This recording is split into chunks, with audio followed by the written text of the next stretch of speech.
It's an interesting time for business. Tariff and trade policies are dynamic, supply chains are squeezed, and cash flow, it's tighter than ever. If your business can't adapt in real time, you are in a little bit of hurt. So how do you get full visibility and adapt in real time? Over 42,000 businesses trust NetSuite by Oracle, your AI-powered business management suite. It brings accounting, financial management, inventory, and HR all under one roof. NetSuite is the #1 cloud ERP for a reason.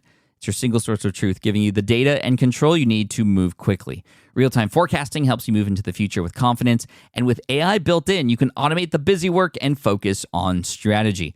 NetSuite helps you see what's stuck, what it's costing you, and how to pivot fast. If I were running a business with a lot of moving parts, I'd use NetSuite for full control over everything. Tame the chaos with NetSuite. If your revenues are at least in the 7 figures, download the free ebook, Navigating Global Trade, 3 Insights for Leaders at netsuite.com/SPI. That's netsuite.com/SPI.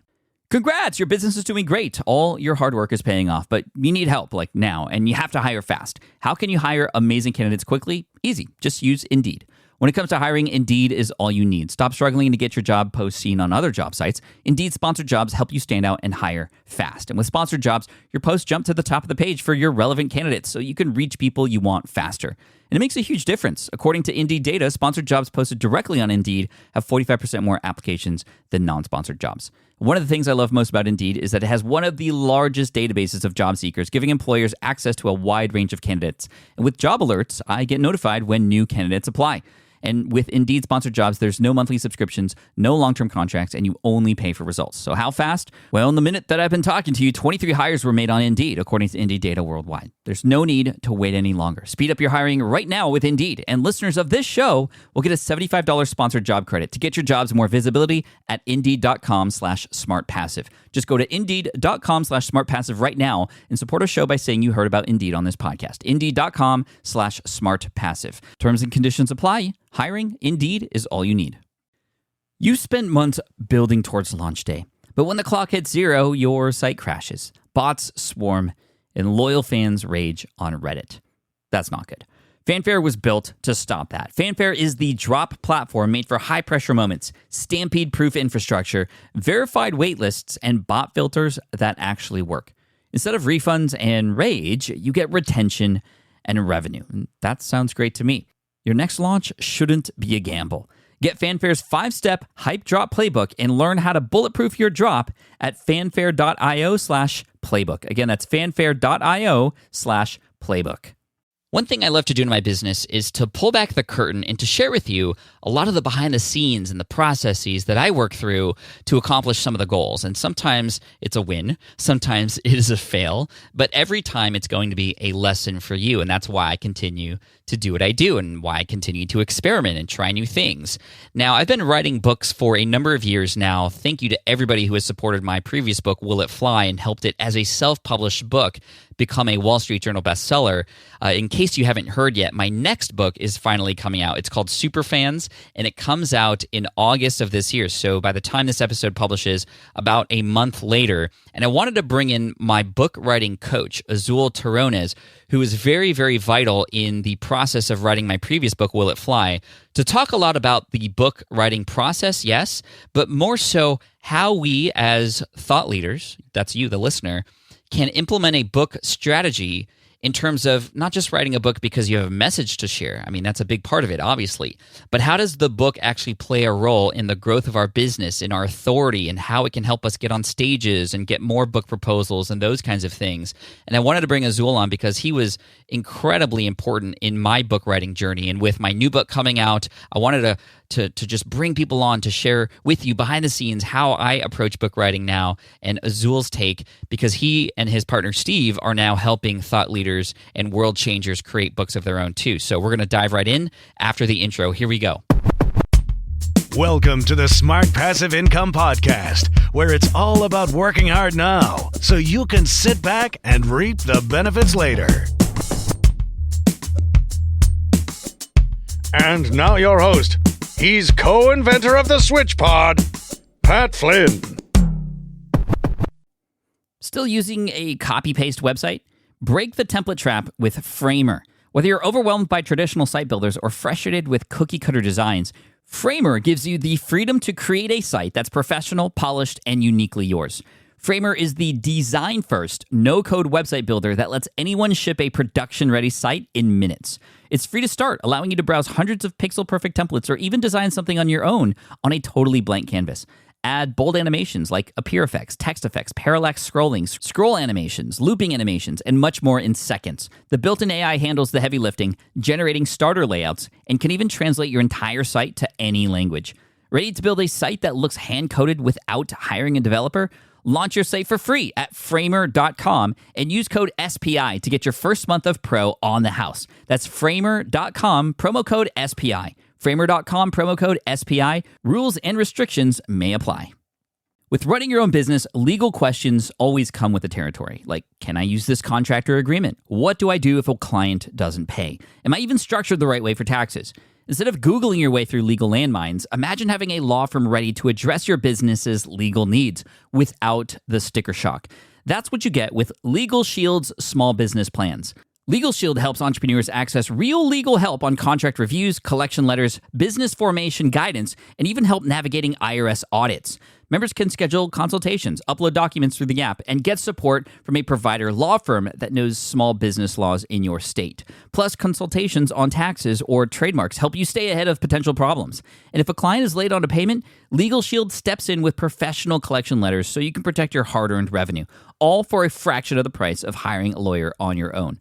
Go to LegalShield.com/SPI or call 833-570-9980 to learn more and get big business legal support without a big business budget. That's LegalShield.com/SPI. What's up, everybody? Pat Flynn here, and welcome to session 379 of the Smart Passive Income Podcast. My name is Pat Flynn, here to help you make more money, save more time, and help more people too. And today we're talking books, whether you've already written a book or in the process of writing a book, or even just starting to think about writing a book. This is going to be helpful. We're bringing on my book writing coach, Azul Terronez, who has just an incredible journey. He was a former teacher and even has a TED Talk that has been seen over 1 million times, which is not related to book writing directly. But there's just so many things to unpack here. I'm really excited. Also, like I said earlier, really excited about my upcoming book, Superfans, which in my eyes is going to be a huge benefit to those of you who are just starting out, especially in your business. But even if you have a business that's been running for a while, we're always looking for new strategies, new ways to help grow our business. And in my eyes, I'm putting the foot down.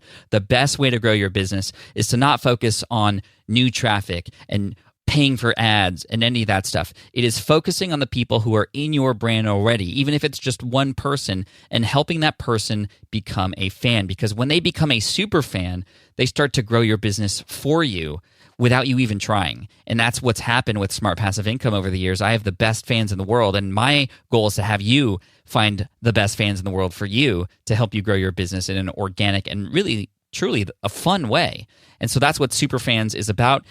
So if you want to get that book and pre-order it and support me now, all you have to do is go to yoursuperfans.com and you can pre-order the book. You can submit your receipt there and we'll hook you up with some bonuses like the audiobook. That's right. I'm actually giving away the audiobook to anybody who pre-orders the book right now before August 13th. So go to yoursuperfans.com, follow the instructions there, and you'll get set up. And thank you to everybody who has already supported that book. I'm looking forward to seeing how it goes in August. But for now, we're going to talk book writing and book publishing and how these books can support us with our goals as business owners to help us not just spread the message, but actually grow our brand and help us land more stages, have us write more books and get more opportunities and help more people. And that's what it's all about. So let's dive right in. Here's Azul Terronez from Born to Write and AuthorsWhoLead.com. Here we go. Azul, welcome to the Smart Passive Income Podcast. Thank you so much for joining me today. It's just such an honor that you're here today. Pat, thank you so much. I'm thrilled to be here. It's been a long time coming. A lot of people have heard your name before. And for those who haven't, I'd love for you to explain a little bit about who you are, what you do, what your work is, what your superpower is. I want to dive a little bit into how you got to here because it's been an interesting journey. And more than that, I want to make sure we cover how you were so important and vital to my business and some of the work that you've done with my books because you help people write books. And it's just so great what you've been able to do for me and so many other people to help spread their message, become more of a leader and an authority in their space. And we're going to get into that, and make sure you stick around, because we're going to get into a lot of important conversations about why a book for your leadership, how it can help you in your business, how it fits into your business plan, and all those great things. But man, you should have been on way long ago. I'm just so thrilled that you're here. How would you define what you do now? When people ask me what I do, I say I'm a book whisperer. And they often say, well, what is that? I said, well, I help people find the message for their book and make sure it's born in the way it's supposed to be, so they can build their brand, amplify their business, and make more sales towards their life. I love that. The book whisperer. That's cool. That's so cool. But you didn't always write books. What were you doing before you were writing books and helping other people write books?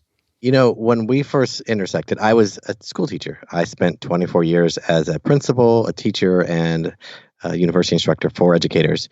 And I was looking for a way to make a transition. And that's basically how I crossed your path and started reading your blog. Really back in 2008, when I started figuring out what is this thing called passive income. And I didn't really know what I was doing, to be honest. And that's how I started to follow you and learn from you and people like you, because, I found so much struggle finding someone that I could trust their integrity. And that's the thing that resonated with you. And, being a teacher, I was capable of learning. I just wanted to learn from the right people. And I remember specifically that you were having a one-day business breakthrough, which is something you did with Chris Ducker, in-person live events. And I was following you on social, and you posted, I'm having one more of these in-person events. I'm not posting it anywhere but here. And there's a link, click to buy. And I did it. I bought it. I didn't have the money.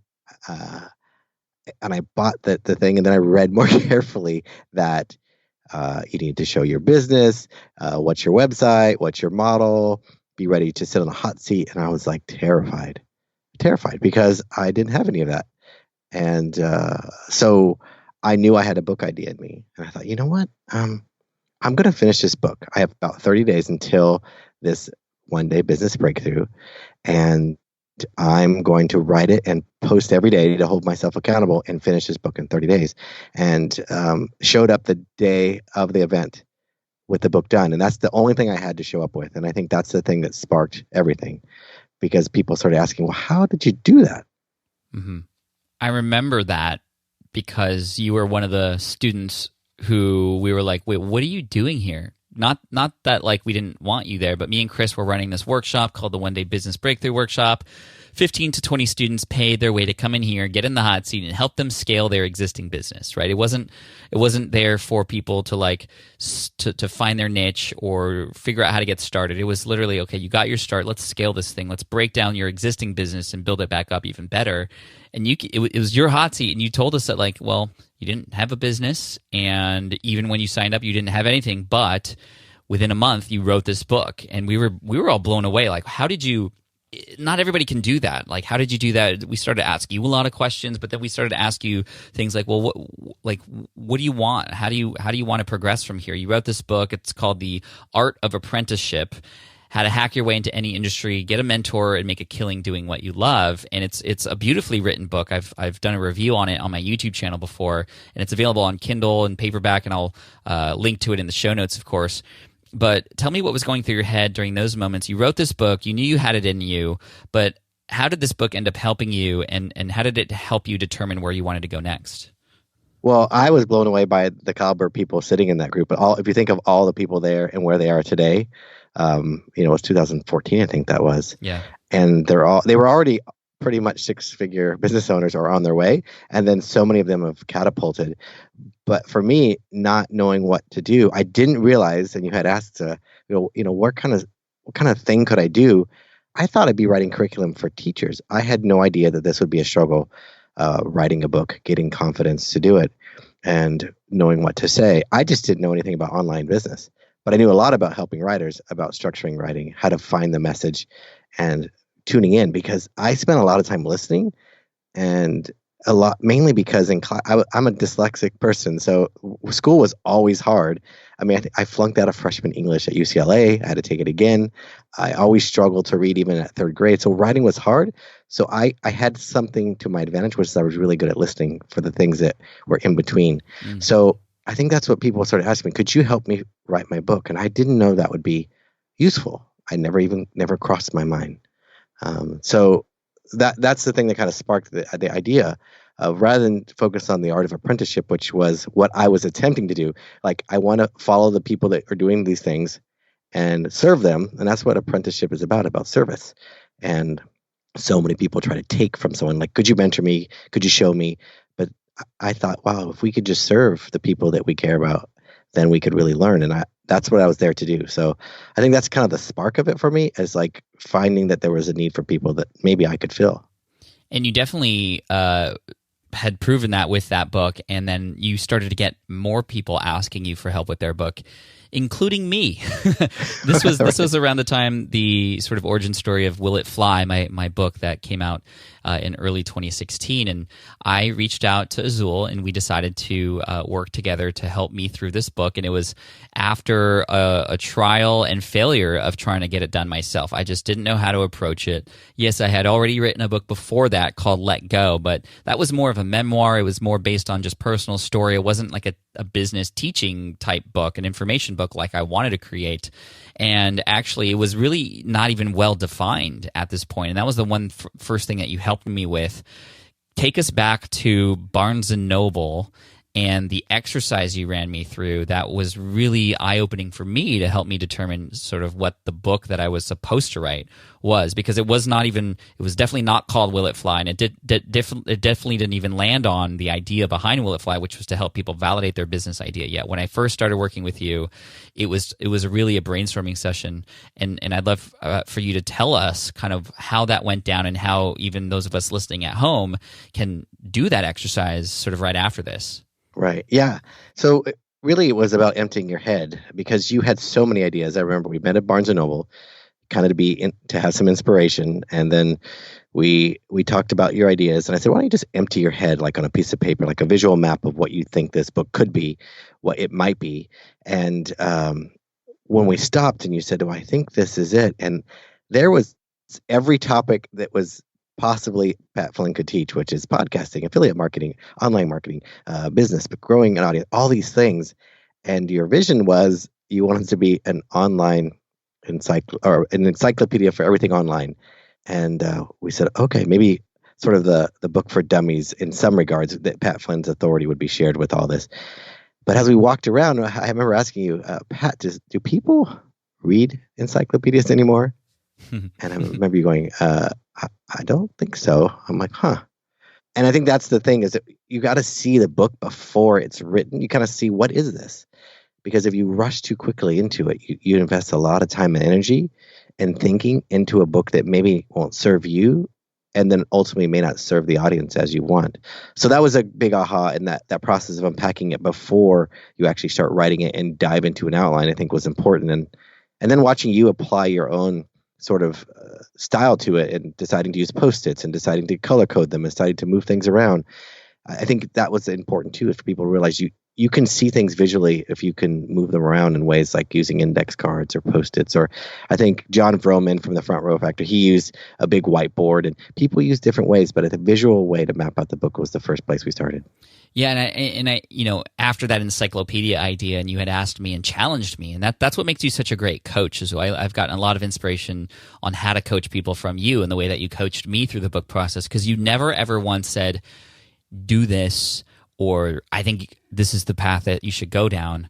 You asked me questions the entire time. You never, I don't think ever once you told me what to do, but you would ask me questions so I could figure out what I needed to do. And one of those first questions that you asked was, how do you want this book to serve you and your audience? And that was such an important question to ask. And that's something that every sort of soon-to-be author, anybody writing a book should be able to answer before they even dive into the topic of the book. And so to answer that question back then, I remember, how do I want this book to serve my audience? I want it to be an answer to some of their biggest problems and their questions. So then it became very clear to me, well, let me figure out what their biggest problems are right now. And that's actually what spurred on a survey that was put in 2014, where I had asked questions like, what's your number one challenge related to starting a business? And, we used some pretty sophisticated software, one called SurveyMonkey, that allowed us to have sort of different, if this answer, then serve this question next, and those kinds of things. But the most important question was that one for people who were just starting out, which is a majority of my audience.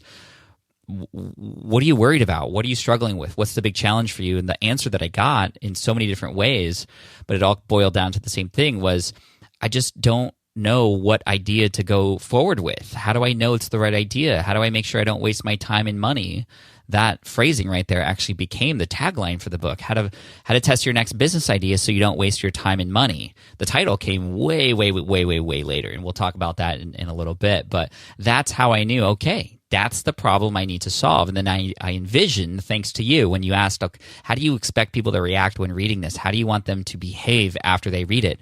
It was like, I want them to have the confidence that the idea they chose is the one that they can be confident that that's going to work for them. And then it was reverse engineering. Okay, when it comes to the content of the book, how do I get them there? I know where they're at. I know where I want them to go, but how do I transform them? And that was one of the first moments I was introduced to that word, transformation, and that was from you. And we hear that all the time now, and it's just it's such a beautiful way to think about anything you produce, how you transform people with it. But I still was struggling with the sort of writing process. So after we determined, okay, this was the topic that I was going to tackle, this is how it's going to be used in my business, I wasn't quite so future thinking of, okay, this is how it's going to, turn into an online course. But I was thinking about it in the way that you had coached me, which was, this is how I will be using it to serve my audience. But the writing process was, do you remember how much I struggled with writing? We met at the co-working space in San Diego several times, and I was just struggling for, okay, I know where I want them to go, but how do I get them there? Can you remember some of the ways that you coached me through that process of determining how to and what to include in this book so that it actually accomplished the goal? Well, I think one of the things you already mentioned, which was, what is it that I want them to walk away with? And that's the hardest thing about a book, is making it so simple that it doesn't get more complicated, even though you might be doing some teaching inside that have lots of parts. The message should be, will it fly? Will this be the thing that helps them achieve what they're hoping for? And I remember when we did the read through, we'd ask ourselves the question, does this help that person? And I remember distinctly one day we looked at each other and go, this isn't it, because this doesn't meet that goal. It doesn't get them there. It starts to go too deep. And, the manuscript that no one will ever see, perhaps, that you wrote in the beginning wasn't on par to what you had hoped for. And also the big why that you wanted to start being able to create courses of your own, because up until then you hadn't done that.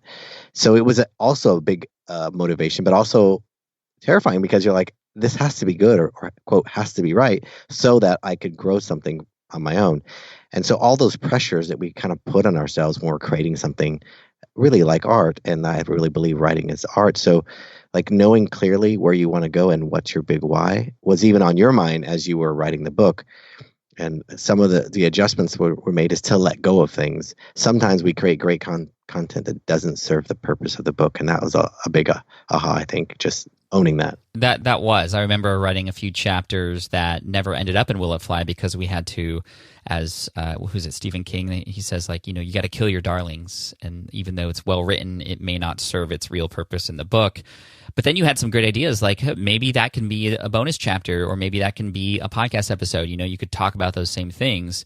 And I've done that, but I never mentioned like, oh, this was actually going to be a chapter in Will It Fly, but it wasn't. I was still able to reuse that content in different ways. But I remember when I was going through the book writing process, and there were moments where I wanted to give up, Azul, and I was questioning, why am I writing this? And I knew what I wanted it to do, but I was like, aren't there other ways that I can serve my audience with this information? Aren't there different mechanisms for me to deliver this content that would likely be easier for me to create?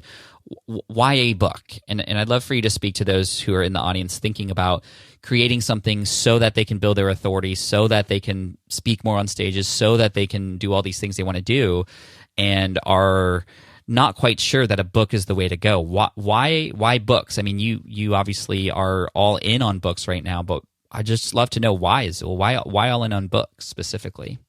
Well, I think that the number one reason is that books have, hundreds of years of history around what they are. You don't have to explain to a 4-year-old or a 104-year-old what a book is. They instantly understand. And because they were written typically and curated by people with knowledge, people have an inherent belief that books are valuable and that people that write them are important. Does it mean there are plenty of bad books? Yeah, it does. But that doesn't take away from the idea of so many people try to write books, but so few actually publish them. And even though it may seem like everyone seems like they might be writing a book, I think the New York Times in 2008 put out a article that said 81% of Americans says they have a book inside of them, but only 1% actually. 3% actually ever finish a manuscript, which is a very small percentage, right? Very. And because you finished a book and realize, this isn't it. And most people will probably give up, but you just push through. But of those 3%, only 30% of those people who actually finished a manuscript actually ever hit publish. So you really are an elite group of people if you write a book. It would be way different if I went to that One Day Business Breakthrough and said, hey, I just wrote a 20 blog post, in 30 days. I don't think that would have had the same impact. No. Because the perception around books have a much higher value. So it's one way to grow authority, and you don't have to package the messaging as much around what a book is. You can focus completely on your message, because people, even if they don't read your book, if they're able to talk about it, it gives you authority. Because think of all the books you've purchased that you had good intent to read and you plan to, but you still haven't. But you might even still talk about it because it's in the popular conversation. But those books still have value, even if they don't read all of the content, because of the very nature of it being a book. I have this question, and I think a lot of other people do. If we're writing a book, how do we know if it's successful? I think that we all know that most books don't end up on the New York Times bestseller list, and for some people, that's a failure, which is kind of unfortunate because your book can do amazing things even without being on the lists. I was very fortunate, and again, I can't thank you enough with Will It Fly, that Will It Fly, after its first week, made the Wall Street Journal bestseller as a self-published book. First of all, I didn't even know that was possible. It was one of the happiest moments of my life to see that, and of course, still today the book is being read. I'm still getting tweets, and now it's in 9 different countries around the world in different languages. It's just continued to go on, and I think that speaks to how much we worked in the beginning. But I think different people have different goals, especially leaders who are striving to serve their audience in different kind of ways, who have different goals. What are some benefits of writing a book beyond the authority? Yes, we get this authority with a book, but what are some specific things that we can look forward to, and how else might we be able to use a book in our business to help spread our message even more beyond the text?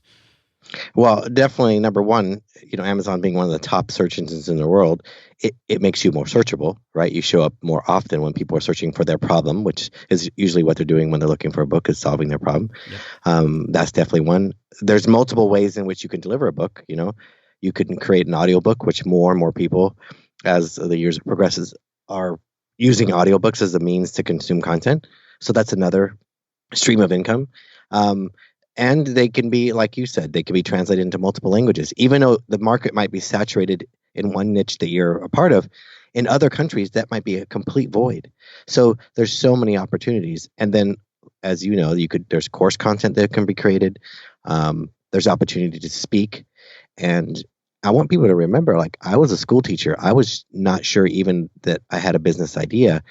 And it wasn't until people like you started saying, I would really love help, that I thought, wow, I'm just like all these people in Pat's group. I'm one of them who never made more than $500 online and don't know if this is the right idea. And the validation I got that I was on the right track. So it brings people to you in a way that establishes you as an authority that have done great things. Like I got invited to speak at a TEDx. I didn't even have to apply. And that was a huge win because the introduction could be made. I want to introduce you to Azul. He's an author. They didn't say how many books did he sell or what's the number of, clicks on his website. They really wanted to know that he was trustworthy, and that has led to multiple keynote speeches so that I'm getting paid for. So I think it has a lot of places it can go once it's written, including more books, more opportunities for other things. Now, is that something you think about as you are writing a book? Would you recommend that in terms of like, my goal with this book is to be on a TEDx stage, and you kind of develop this whole plan? Or is it something that you kind of just, you write the best thing that you can and you put it out there and you kind of cross your fingers and hope for the best? How much planning can we actually do for our future with a book in mind? I think if you think of your book as your brand, I tell people, like, think of this book as your transformation moment. If you think of it as transactional, meaning I know stuff, I'm going to tell you stuff, then it ends up being very superficial and people don't remember it. But if you're curating a real transformation that you're having as an author, like you were at the time, you were transitioning from just an affiliate marketer to someone who was creating content that people would consume. Yep. That's a huge shift for you, and you're thinking differently. And so your journey starts to shift. And not only that, but if you're thinking about a book, all a book really is a 5 or 7 hour conversation, whatever the length it would take them to read your book. And I say, look, if you're going to have a conversation with somebody, whether it be 5 minutes in an airport lounge or an hour at a dinner, what's the conversation you want to own, that you feel like you want to hang on to, that you could have in multiple ways in multiple places? That's why creating a speech, the initial idea is very similar, because you're curating the idea that you're going to own. And so to validate that, that's the book that I'm launching as well, was built on the idea of what was it if it were just a talk? What if I validated a book through a talk first to see if it has legs, to see if it has virality or has meaning? And that can be possibly a way you do things, just like you can create a blog post that maybe gets good traction. It could be the potential focus of a book. And I think it's good to test those ideas before you commit, because once you commit, you have to be all in. A lot of books sell because they're marketed well, not just because they're good or well written. Yeah, I mean, for sure. And speaking of, taking a speech as sort of validation and turning it into a book, that's exactly what I did with my next and upcoming book, which is coming out next month. It's called Superfans, and this is based on a talk that was done in 2015. Actually, it was 2014. That was very popular. It's been asked. I've been asked to do it over and over and over again all around the world. I've performed it in Australia. I've performed it all around the world, and then it was actually after speaking about Superfans in San Diego on Social Media Day, a good friend of mine, Jay Bear, from Convince and Convert, came up to me. He was like, "Pat, dude, that was so good that you should turn that into a book." And I never had thought of that. I was like, oh, well, I delivered this content in a speech already. It's out there, and that's the way people should consume it. But obviously a book can be so much more wide-reaching and more impactful and authority-building and reach people who can't come to your conference. And so I'm just really excited that you mentioned that, because that's the exact same path that I've taken with this book. And I know a lot of people who are using even online events to test certain things, like webinars and other things where you're in front of an audience and you can gauge reactions right away. Sometimes people create free ebooks, like Michael Hyatt did with his free ebook, which was called Living Forward, and that turned into a best-selling book down the road. So I love that you're speaking on the idea of validation. So you're not just creating to create, but you're creating because the audience has already spoken up and said they've wanted to learn more about something. Right, and that validation for the book, what makes a good teacher great, was even though it was 18 minutes of my life on a stage, it validated how many people all over the world that cared about this topic.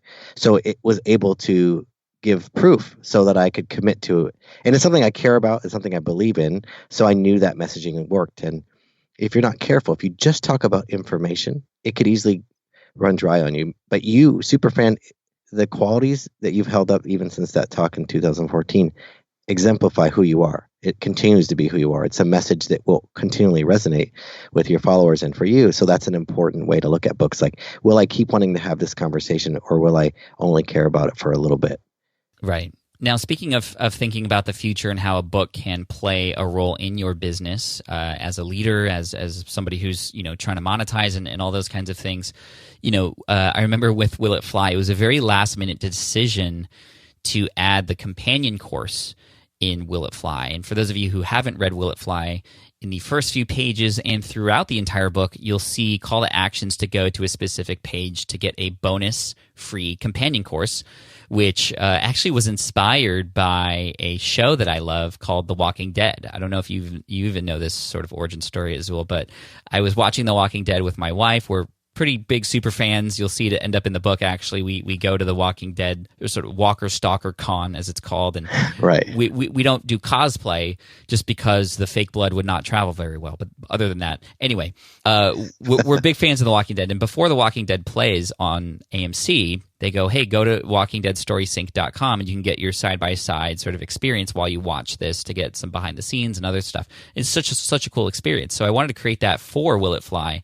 So I set up a teachable course in a day and a half. It was right before the manuscript was due. We were going to go to print with it, essentially.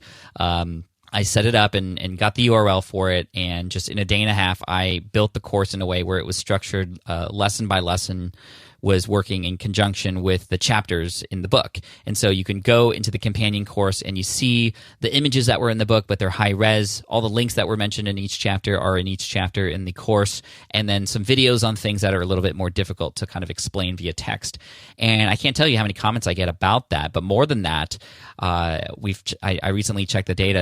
It's 35% of people who read the book get into that course, and it's free. But guess what I have now? I have their email address, and I can reach back out to them.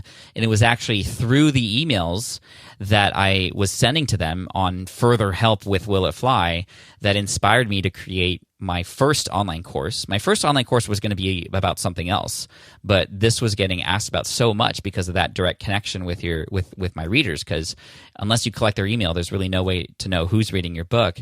They asked me for more information, and that's where Smart from Scratch came from. And that turned into a lot of confidence that allowed me to build Power Up Podcasting and then 123 Affiliate Marketing. And it really was the start of all that. And so, how soon, how soon can we plan for sort of lead capture like that into our book? Is that something we should think about as we are creating content in the book? Because that was truly a last minute thing. And I think it could have been done even better if I thought about it ahead of time. Yeah, absolutely. I mean, the great thing about Amazon and books that are delivered, you could put links in there. In fact, in Kindle, they don't prevent you. They encourage you to put links to capture emails. So that's awesome. They want it to be a great experience for their readers. So yeah, for sure, capitalize on that. Draw them off of a platform that doesn't let you collect their emails and get them. And especially if it's content that really engages them, like that's important. I know even our mutual friend Dana Malstaff, when we were working together on her book, because she actually is one of the people I met at one of the One Day Business Breakthroughs, and she wanted to write her book. The thing that I noticed about her is that she was a content strategist, and I think her brand was called Expand Your Reach, and she had a podcast and this whole brand. But she got really passionate in the working during that same visual process where we talked about what is this book, that we worked on in that Barnes & Noble. And the thing that I noticed, she had this like a little image or this little thing about a bucket of love. And I said, what is this, Dan? Why this bucket of love when we're talking about content strategy? And she had mentioned that she really felt like mothers felt guilty for loving their business as much as their children or family or spouse.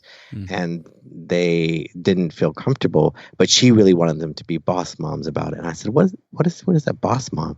And she went on. And what happened was she pivoted and she worked her way into a whole new brand because of the questioning, because of the deeper understanding. And Boss Mom, the book that became her brand of her podcast, the brand of her blog, and she used it to draw people into her programs as well, just like you did, and has been able to grow a huge audience and become a strong influencer around women who want to start a business with children at home. Yeah, I mean, that's amazing. And I've noticed a lot of people who have used their books to create transitions as sort of like an announcement and a way to kind of step into a new thing. And Superfans is doing that for me a little bit, and I'm not going to reveal exactly how but you'll hear about it later. But it makes me think of Gretchen Rubin. It makes me think of Sally Hogshead, who each have books that then tie into sort of like a quiz that you could take that is their lead magnet. So Sally Hogshead, for example, has a book called Fascinate, where there's specific types of ways that we each as a person can be fascinating to others. And it's important to know that. It's sort of like a strength finders test, but like more like, well, what makes you interesting? You have to know that so that you can sort of triple down on that and understand how you can best share your superpowers with others. And it's really cool. I remember her speaking at Social Media Marketing World. I think it was the very first Social Media Marketing World 5 or 6 years ago. And she spoke, and she was a great storyteller, but it made me want to get her book. But it also made me interested in this test, and I applied for it, and it's free. But then like she started sending me emails and getting me into her ecosystem, and it was a really cool, natural, smart, organic way to sort of bring me into her brand and share these things with me. And it was just so fascinating. And then there's other books like StoryBrand, which comes to mind, which has a very specific framework that then now people can hire a story branded person, sort of certified story brand person, to come and quote story brand their own website and business, and that's been really successful. And there's like Strength Finder that has people who specialize in offering Strength Finder tests to others. I mean, these are books that are obviously the start of something much bigger. How do we beyond just writing to write a book, like how can you give us some insight on how one might be able to think about a book to be used on sort of that level, and how do we even begin to start thinking about that? I always tell people it comes down to messaging. Like, what is it that you're saying that's unique, not original? Because a lot of people think, well, I have to think of something original. If you get too original, people won't know what you're talking about. It's hard to capture them. So you got to think of what's unique, what's my lens, what's my view. How is there something that kind of irks me in the world, something that I see in a fresh way that's been there all along.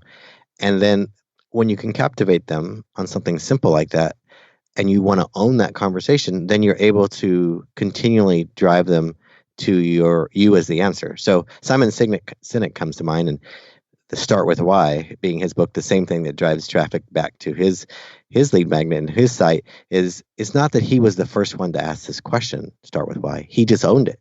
And that's one thing you can do is like, what do I want to own? Where do I want to build my brand on? What do I want to build my capacity around so that I could be known for this in a long-lasting way? And if you can do that in a way that's natural, that fits your personality, your uniqueness, your quality, even if you pivot in your business, will this still resonate with you? Do you still care about this topic enough? And then you're able to think of multiple ways to build engagement, a quiz, a course.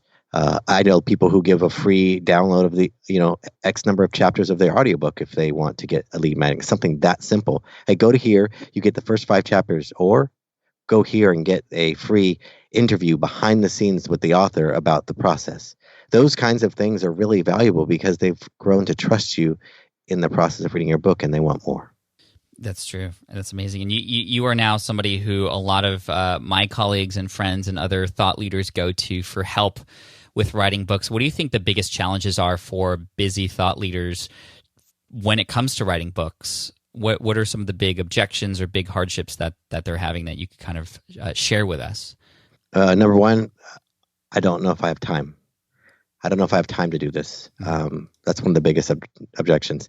And I often tell people that our perception of writing books is a little bit off. We think of books as being this really big task, when really writing a book is a small task. And, when I asked Chris Guillebeau this in 2013, he's like, Azul, it's just about writing 1,000 words a day, just a word count a day, 500 words a day. It's not about how hard you work or that you have to, sit over a typewriter for days and lock yourself in a cabin. And that's what it really comes down to. And that's what I use to apply to writing my book, is like break it down into small bite-sized pieces. Mm-hmm. And I remember even for you, as far as the objection of time, I asked you, how long does it take you to write a blog post?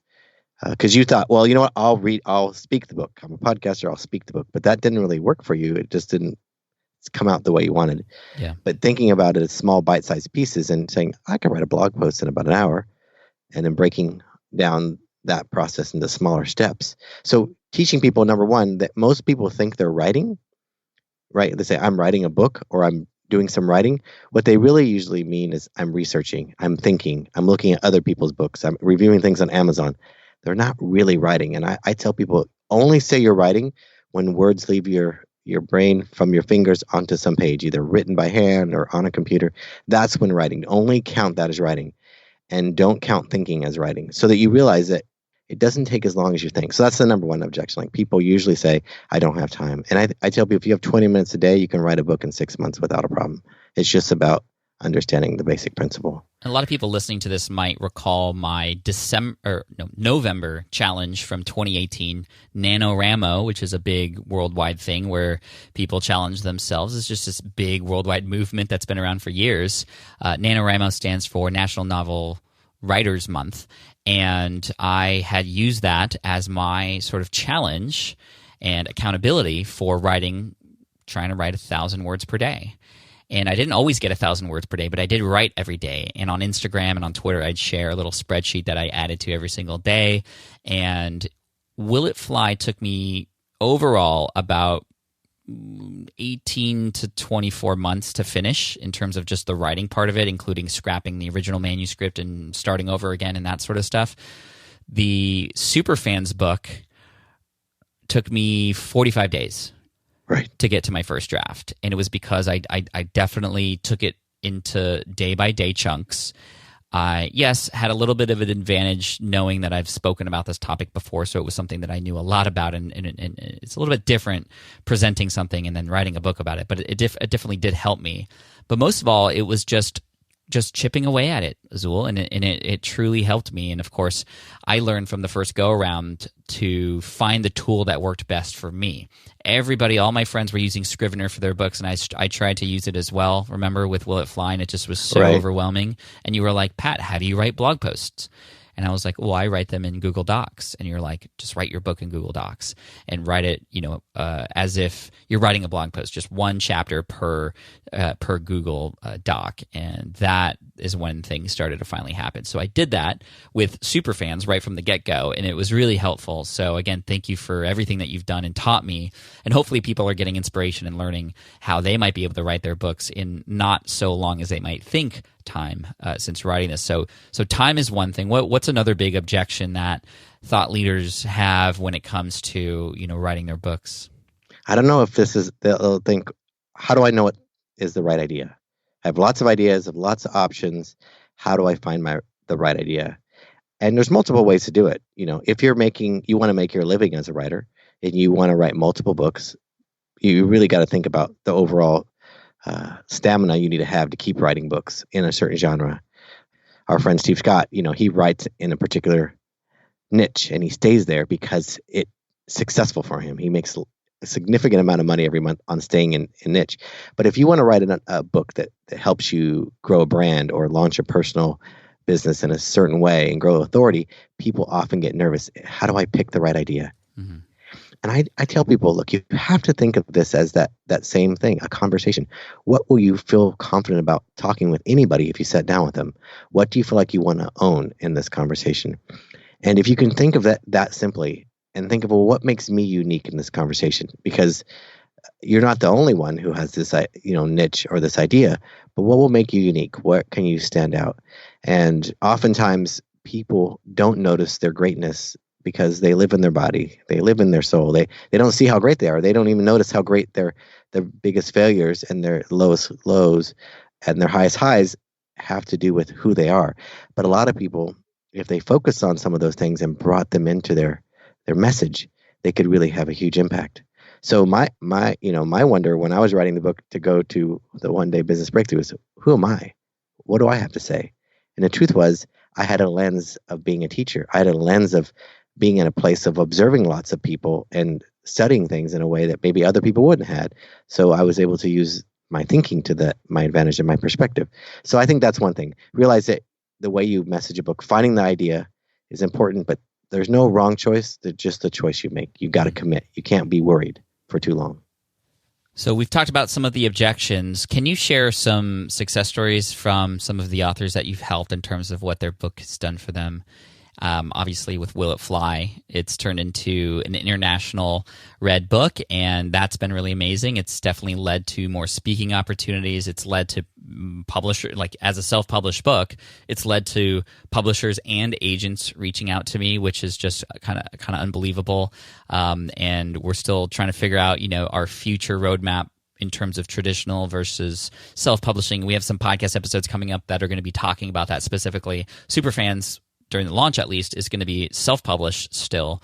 And again, you'll see that in August. But speak to some of the cool things that have happened since some of these leaders have published their books beyond just like, oh yeah, they made more money with a book. Yeah, I think about John Vroman because he's just on top of mind because he's just sent me an email that he's a speaker. He usually speaks in colleges, but he wanted to not travel so much on the road, and he runs a foundation called the Front Row Factor, and basically gives people with a life-threatening illness an opportunity, a lot like Make-A-Wish, but adults can do it too, to get an experience in the front row of their choice. So he wanted to write a book called The Front Row Factor. He wanted to use it to start to build a business around not traveling, but teaching and educating and leading. And so just codifying his message and his journey and the purpose of that book and the stories of people that have experienced this. That book has led to not only, incredible sales and communities and getting more gigs outside of the college arena. I think he said someone recently just read his book, loved it, and signed him up for a $35,000 keynote, that's huge from his book because they liked his book. So it really allowed him to leap into a place of like he wants to spend more time with his family, commit to being a dad, and focus on starting more of that kind of business. So that's one example, and I think others are that people have started to show up. There's one particular author he came to me from somebody else, and he basically wanted to write a memoir, which, those are difficult. They're difficult to sell. They're difficult to change. So it's got to be a personal journey. And he said, essentially in the email, here's 178 pages. And he goes, essentially, this was my suicide note, but I didn't go through with it. And I was like blown away that this man would send this to me. But he was messing up all of his life. He got into Army. He got himself a little bit straight, but he was still struggling. He was trying to pass calculus for the third time when he only finished 8th grade math. And his goal was, as he was writing the book and he was working with me to get it published, was to get to an Ivy League school. He goes, that would be ultimate, man. Some dropout, some guy that's a mess can get out of this Army and get somewhere. And that book alone, during the process, he got accepted to Cornell. Wow. So just watching him commit to the ending of the book, which is, what do I say? I'm not dead. I'm like, I don't know. What do you want? He's like, I want to go to Cornell. And that's what he did. He went from, it's called mental violation, going from rock bottom to Ivy League. And so that book served him because he got what he was looking for. He got what he really wanted. And so, if you look beyond even monetization, you could see it really taking you to a new place in life. And definitely that's one of the things that a book can do for you, because it gives you clarity, gives you a sense of focus in your business and your life. That's amazing. And some amazing things have happened in your life since we last chatted or talked about you on the podcast at least. And I know that referencing the TEDx talk that you did, how many views does it have now, Azul?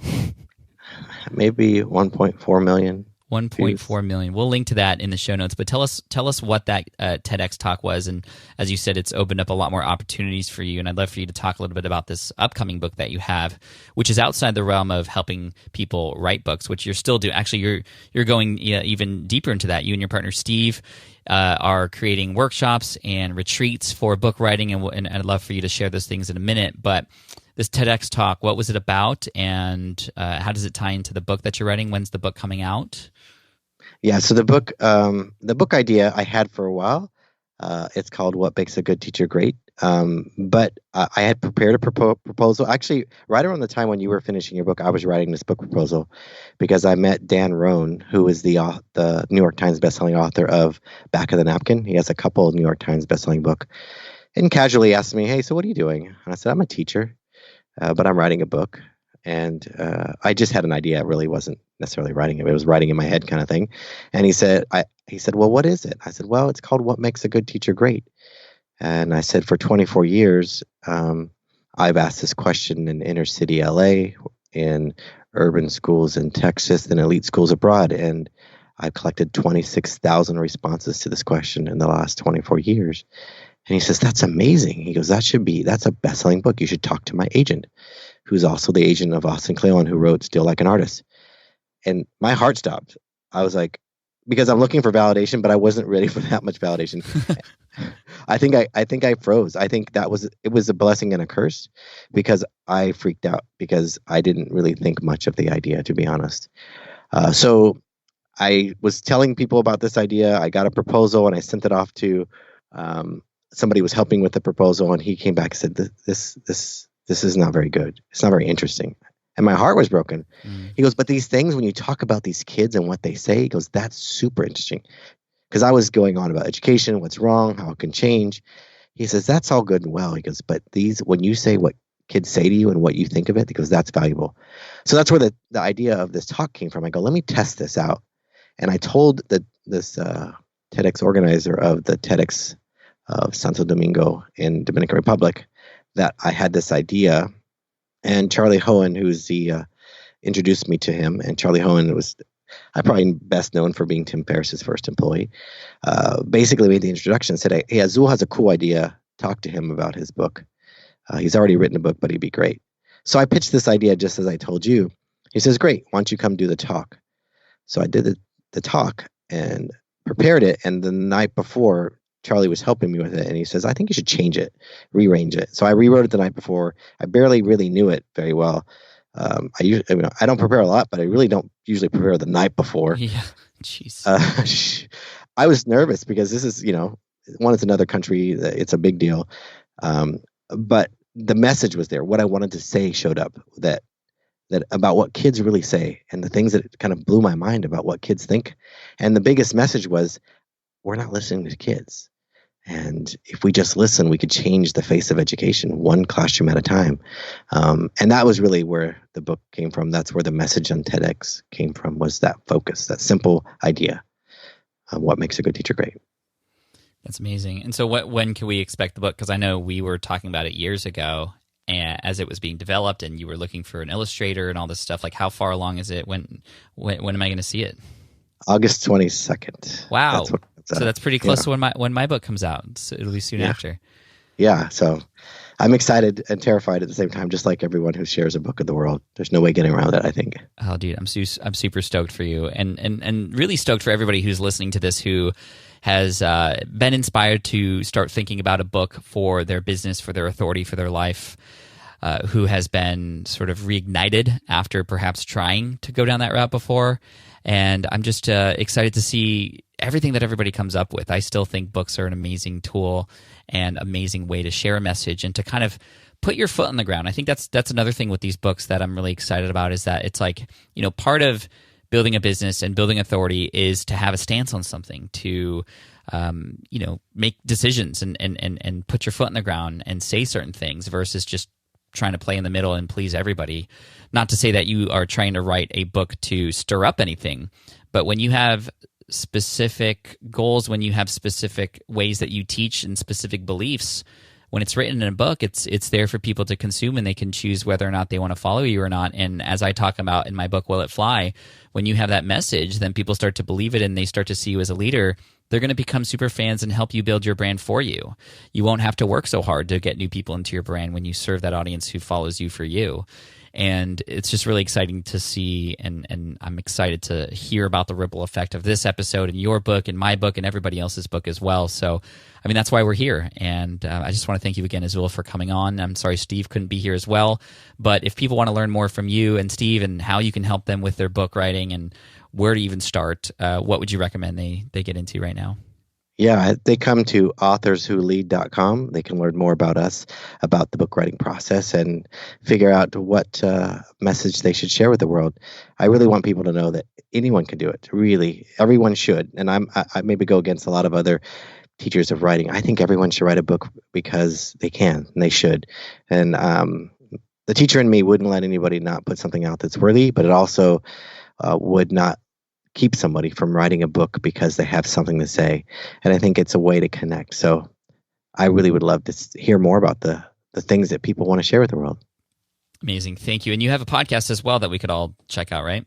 Yeah, it's called Born to Write. It's where we share behind the scenes with authors and their messages, from New York Times bestselling authors to self-published and first-time authors. And they can hear what it's like to go through the journey of kind of getting a book on the page. Awesome. So authorswholead.com and Born to Write on your podcast app right now. Azul, thank you so much for coming on. I appreciate you so much. You're an amazing teacher, coach, and inspiration. And I look forward to seeing you soon. Same here. Thanks, Pat. All right, I hope you enjoyed that episode with Azul Terronez. You can find he and Steve's podcast at Born to Write. Just look that up wherever podcasts are available to you. And then also authorswholead.com. If you want all the links and the show notes and the resources mentioned in this episode, all you have to do is go to smartpassiveincome.com/session379. One more time, that's smartpassiveincome.com/session379. And if you haven't yet done so, please pre-order my upcoming book, Superfans. I'm promising you it's going to be incredibly helpful. You're going to laugh, you're going to have a good time, and you're going to learn some stuff and implement some stuff right away too. You'll see that there's exercises that you can actually implement as you are reading the book with you and your business too, no matter how big or small it is. So go to yoursuperfans.com, pre-order it before August 13th, and you can get the audiobook for free. And if you're listening to this after that date, obviously I'd still love your support in checking out the book and all that good stuff. So thank you so much, yoursuperfans.com. And Team Flynn, you're amazing. Thank you so much for the support. I hope you got a lot of value out of this episode. And until the next one, please hit subscribe if you haven't already. And of course, Team Flynn for the win. Cheers. Thanks for listening to the Smart Passive Income Podcast at www.smartpassiveincome.com.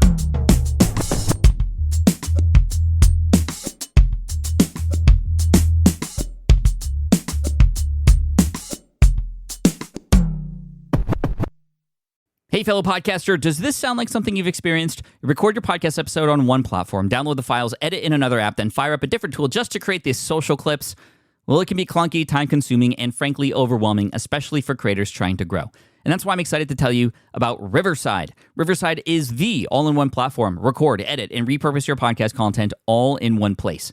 You just log in, record with your guests no matter where you are in the world, and just like that, studio-quality audio and high-resolution video. We use Riverside here at SPI as well now. With built-in AI, I can automatically clean up my audio, saving myself so much editing time, and it can even auto-generate clips to make promoting the show a breeze. And with Magic Clips, I can grab the best moments and repurpose them as short-form video, perfect for YouTube Shorts, TikTok, or Instagram, without re-recording a thing.